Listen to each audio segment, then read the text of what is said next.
people who participated in them, maybe what their friendships have been over the years. And so Luke is a master storyteller.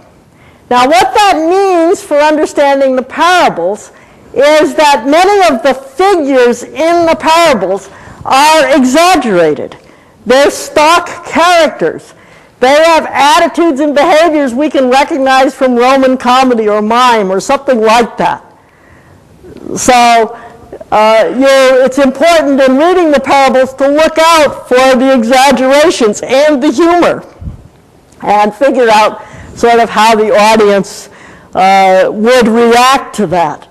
And another characteristic, of course, in telling stories, and some of the stories that we tell each other, is that stories are a good way to go at the problem of ethical instruction and moral formation. The interesting thing about a number of the parables in Luke is that he doesn't always tell us exactly how to apply the story. Sometimes we can sort of look around in the framework and get a clue about how you might apply the story. Sometimes he leaves the story completely open-ended, and therefore you sort of have to figure out, you disagree, just as we may disagree over some movie or some television show or the ending of the series Lost, if there's any Lost fans around. He leaves things open-ended. He doesn't shut them down to just sort of say, well, this story simply means X. And so that's another part of his technique. And it was a technique that probably was already there as these parables were handed on to him from the oral tradition, but he has exaggerated it. In some cases, he's drawn out the conclusion. He's definitely telling a story which has been refined in the telling and the practice, which is what makes him such a great storyteller. And then, of course, there is the fact that in the way in which Luke uses the parables, he puts them in a larger framework. So they aren't just, some of them have become so iconic, things like the Good Samaritan, that the title is just part of the language now that everybody has heard about. But Luke actually puts it in a context. And so that narrative dynamic sometimes gives you clues.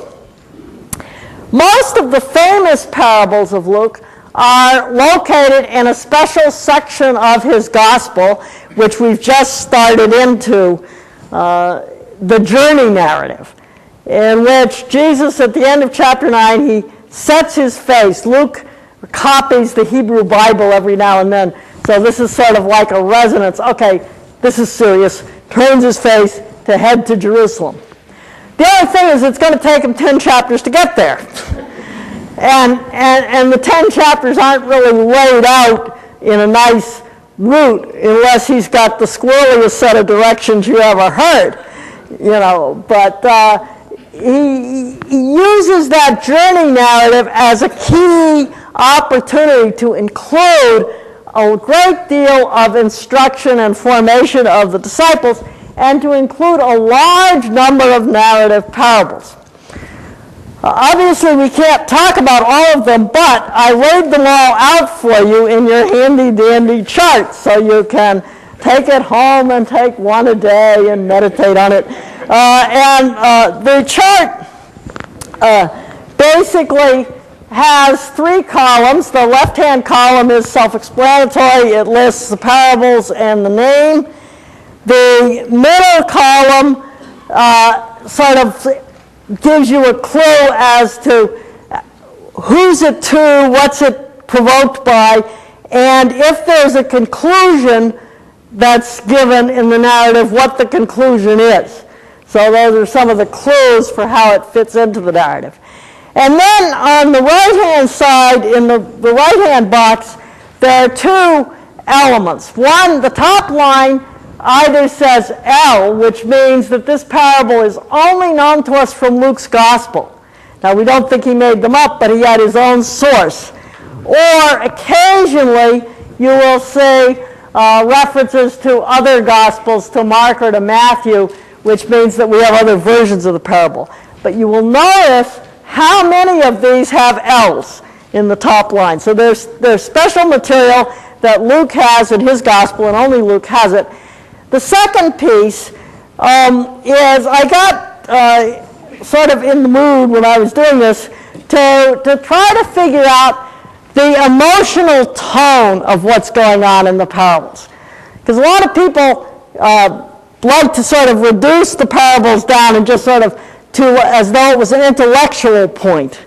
But Luke's parables have a lot of emotional, negative and positive emotions built into them. And so I sort of, in terms of virtues or vices, I sort of went through each one and sort of was asking myself, well, okay, what are the negative emotional feeling tones built in, and what are the positive ones? Sometimes the positive ones are missing, you know. But again, that's something about the story tone. That's something about being a dramatist in storytelling. You're not just trying to feed in a bit of information in somebody's head.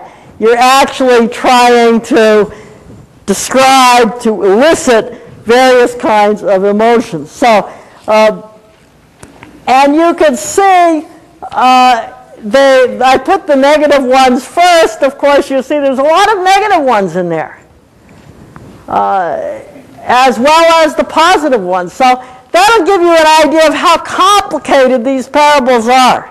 You know, they may seem very short, but they actually are quite complex. And so that's how the chart is constructed. And as you can see, there are a huge number of parables, and so you could sort of pick your favorites. We'll come back to at least one or two specific ones in a minute.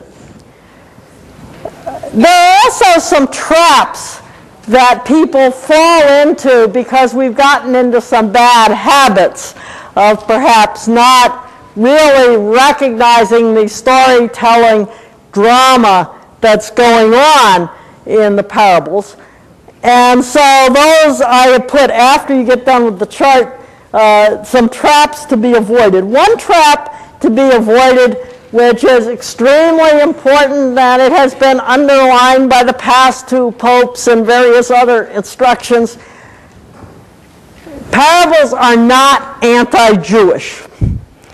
So anybody says things about parables that give you the idea that this character represents something bad about Jews, you know, and the good guy is somehow anti-Jewish, that is not what's going on, and it's particularly a problem in the Good Samaritan, the parable that's coming up on this coming Sunday. It's very easy to fall into the idea, okay, bad priest and Levite, Good Samaritan, as though the Good Samaritan were a Gentile. Guess what, sports fans? Samaritans were followers of Moses. Samaritans had their own version of the Mosaic Torah. Samaritans had their own temple till the Jews from Judea burned it down, so they were a little irritated about that. But they still exist today. There aren't very many left, but they still exist today. Some Samaritans in the diaspora built things. We have an inscription from the island of Delos says a synagogue of the Samaritans. They would have had their own issues for their own priests. They didn't have Levites. That was the tribe of Levi. But the problem with the priest and Levite is not anti-clericalism, and it's not, so the priest can relax, and it's not anti-Judaism. You know, the problem is ritual.